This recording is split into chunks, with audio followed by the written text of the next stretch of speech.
voilà, c'est ici qu'il y a à peu près 3 ans, j'étais poussé à bout au niveau professionnel. J'ai fait une crise de nerfs. À un moment, je me suis même caché en dessous de la table en tremblant. Et c'était pas un très beau moment. C'est là qu'a commencé mon burn-out.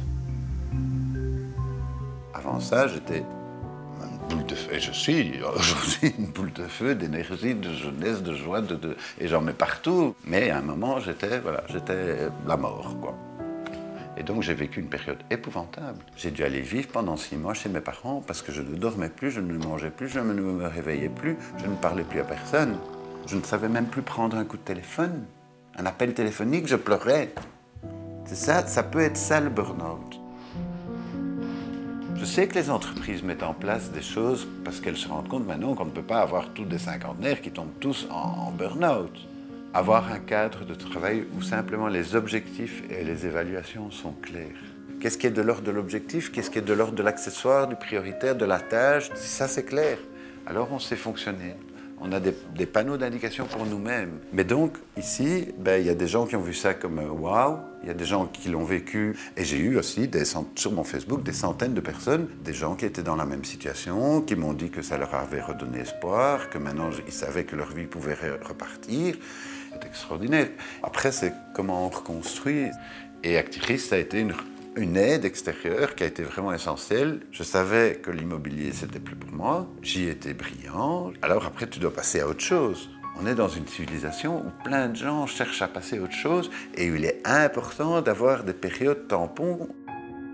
Il y a 2 ans, j'avais construit ceci. On essaie de représenter l'espace dans lequel on se voit évoluer dans le futur. Il était marqué Simplify, j'ai fait beaucoup de simplifications. Un lion parce qu'il a de l'énergie. Il y a des phrases que je ne sais pas pourquoi je les avais collées, simplement je les trouvais sympas. Il est marqué Get out of your own way. Mais aujourd'hui, je sais que c'est ça que j'ai fait depuis 2 ans. Celui-là, je vais continuer à le garder parce que je dois faire attention à ça. Donc je vais le mettre par là-bas où c'est les choses plus actuelles de ma vie. Get out of your own way, c'est très près du cœur, ça il faut le garder.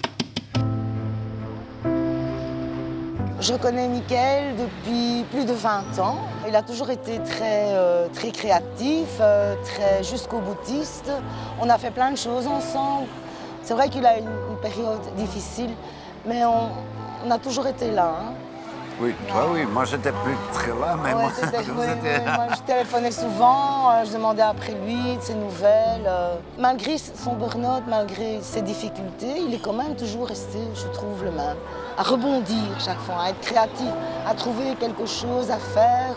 Tu l'as jamais. Et moi, ça me fait du bien de voir quelqu'un comme ça à côté de moi qui arrive toujours à se relancer, à pas rester dans son trou éternellement et qui est toujours positif pour finir.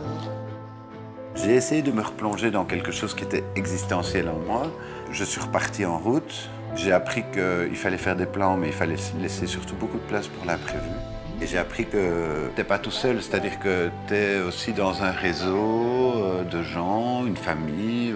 Mon agir professionnel et tout mon cœur et tout mon être est tourné vers le service de bien à la collectivité. Je veux retourner vers un secteur où je peux servir la société, parce que il n'y a rien d'autre qui me rend heureux que de voir des gens heureux autour de moi. Le burn-out, c'est quand ça pète. Pour que ça ne pète pas, reste proche de ton cœur, proche de ton sens, de tes objectifs, de tes priorités. Si tu fais ça, ça ira mieux. La vie est belle, hein? On n'est pas là pour se faire chier.